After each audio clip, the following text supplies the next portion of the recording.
earlier, I was listening to the ranking member, and she brought up something about Trump talking about Alcatraz.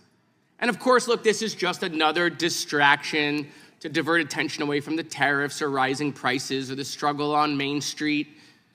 But since we're having a hearing on prisons, it's lucky timing for me. Hey folks, welcome back to True Voice. If you believe in liberty, justice, and not wasting taxpayer dollars on ridiculous vanity projects, well, you're in the right place. Today, we're breaking down an absolutely fiery and hilarious clip from Congressman Jared Moskowitz, a Democrat out of Florida, who roasts the absurd plan to reopen Alcatraz. Yes, that Alcatraz, the rusty island prison we retired over 60 years ago for being too expensive back then. Spoiler alert, it hasn't gotten cheaper. Let's get into it. From the great state of Florida. Thank you, Mr. Chairman. Before I begin, I have a unanimous consent request. Without objection. I ask unanimous consent to enter into the record an article by Emma Bucher titled, Doge Musk Oversight of Federal Workforce Causing Frustration for FCI Thompson Staff. Without objection. I have another unanimous consent request. Without objection. You want me to read it, or? Not really, but go ahead. Can I text it to you later, or?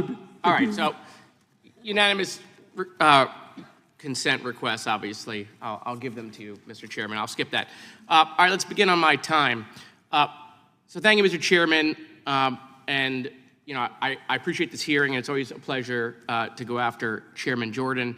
And, you know, I've been listening to my colleagues talking about investment, personnel shortages. And, of course, we're talking about that in a time where Doge has its fingerprints over all the agencies, including your own. So at a time where we're talking about personnel shortages, we're actually firing people. We're convincing them to leave. We're retiring them, right? And don't get me wrong, like, you guys need more resources, right? You need more people. You got crumbling infrastructure, right? We need to be tough on crime, tough on criminals. I get all that. And there's definitely need to be serious reforms, right? This is a serious conversation. But, you know, earlier I was listening to the ranking member, and she brought up something about Trump talking about Alcatraz. And of course, look, this is just another distraction to divert attention away from the tariffs or rising prices or the struggle on Main Street.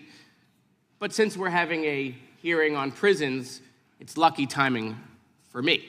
So, 3 times more expensive than any prison to operate in 1959, Alcatraz was. Okay? It needs about $250 million to shore up the infrastructure and utilities. All food and water has to be barged in. Sewage has to be barged out. The facility is almost 100 years old. And so I don't get it. In the days of Doge, where we're cutting budgets, we got to find savings. Now we're going to what? We're going to cut Medicaid and SNAP so that we can pour money into Alcatraz. First of all, have you been to Alcatraz recently? It literally is it's a rust box walking around. You need a tetanus shot just to go into the building. Do we still give tetanus shots, or has RFK gotten rid of those? I can't keep up. And so, listen, where did the president get this idea all of a sudden, right? Where did he get the idea? Perhaps he was watching Escape from Alcatraz, right? And I brought boards because some people are visual learners. Perhaps he was watching Escape from Alcatraz by Clint Eastwood. Actually, funny part about that, it was actually on television in South Florida. It was on PBS South Florida over the weekend when Trump was at Mar-a-Lago. In fact, he made his announcement just hours after it aired. You know PBS, the programming that he's trying to get rid of, so just in case you're keeping up, right? It's 2 dolls for girls and 0 Elmos, okay?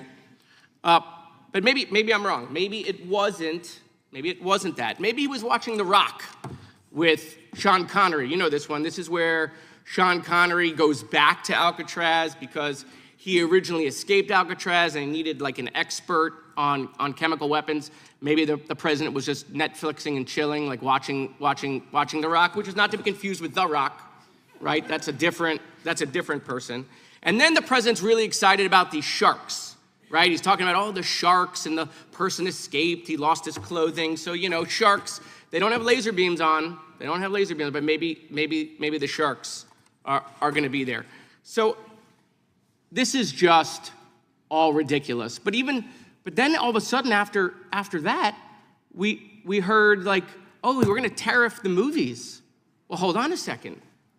Why would we tariff the movies? This is where the president is getting his ideas from.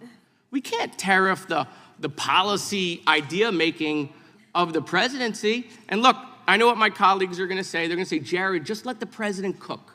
This is 4D chess he's playing. And I'm going to say, maybe he's just watching late night movies. Perhaps he's just watching late night movies. In fact, we're told he got this movie tariff idea from no other than John Voight, you know, the guy who was in that great movie Anaconda. I don't know if you've seen that. And so this is the ridiculousness that's going on. So I want to end with this.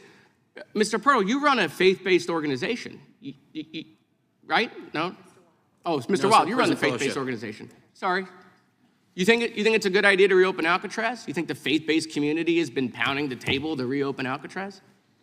Prison Fellowship's stance is that prisons should be safe, effective, efficient, and uphold human dignity. Okay, let me make it easier for you. All four of you, which one of you think we should reopen Alcatraz? Just raise your hand.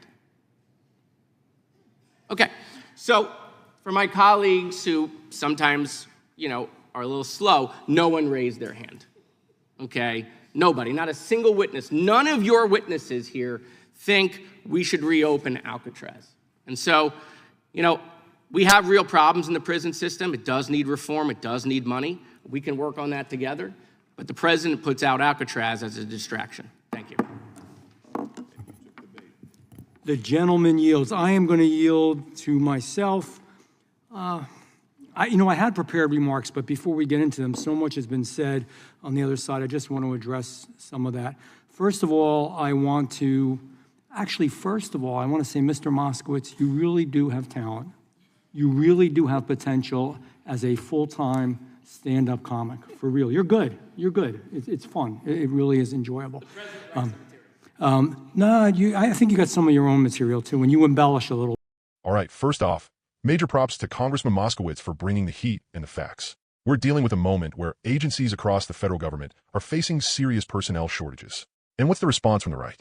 Fire more people, push them out, undermine morale, then cry about crime and pretend Alcatraz is the solution? Look, as a proud progressive who loves this country and believes in real accountability, I say this. We need to invest in our people, not throw hundreds of millions into a broken-down prison on a rock in the bay.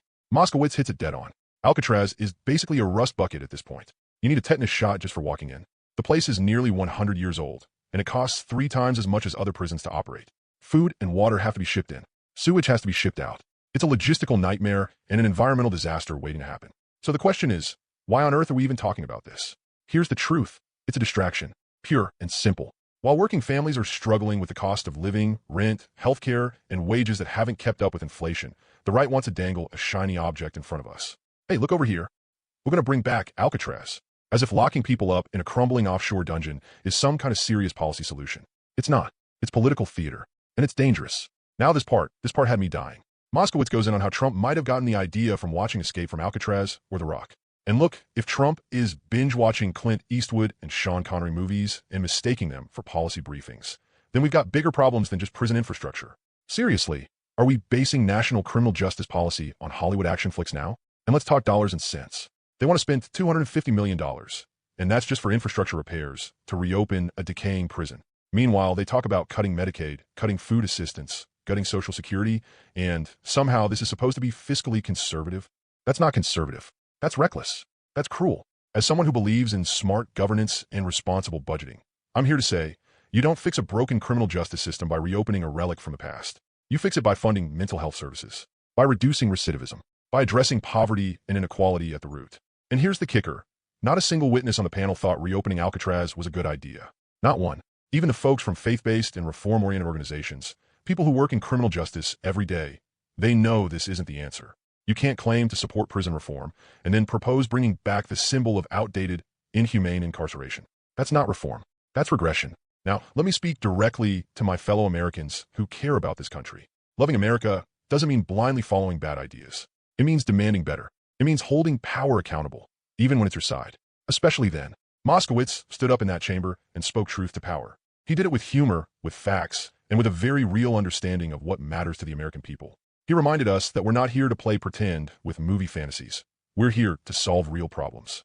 We have a responsibility to our fellow citizens, to build a country where prisons are humane, effective, and a last resort, not a political prop. We need policy driven by data, compassion, and common sense, not nostalgia and Netflix. So if you're tired of the distractions, if you're ready to focus on real reform, and if you believe in a better, more just America, like, subscribe, and share this video.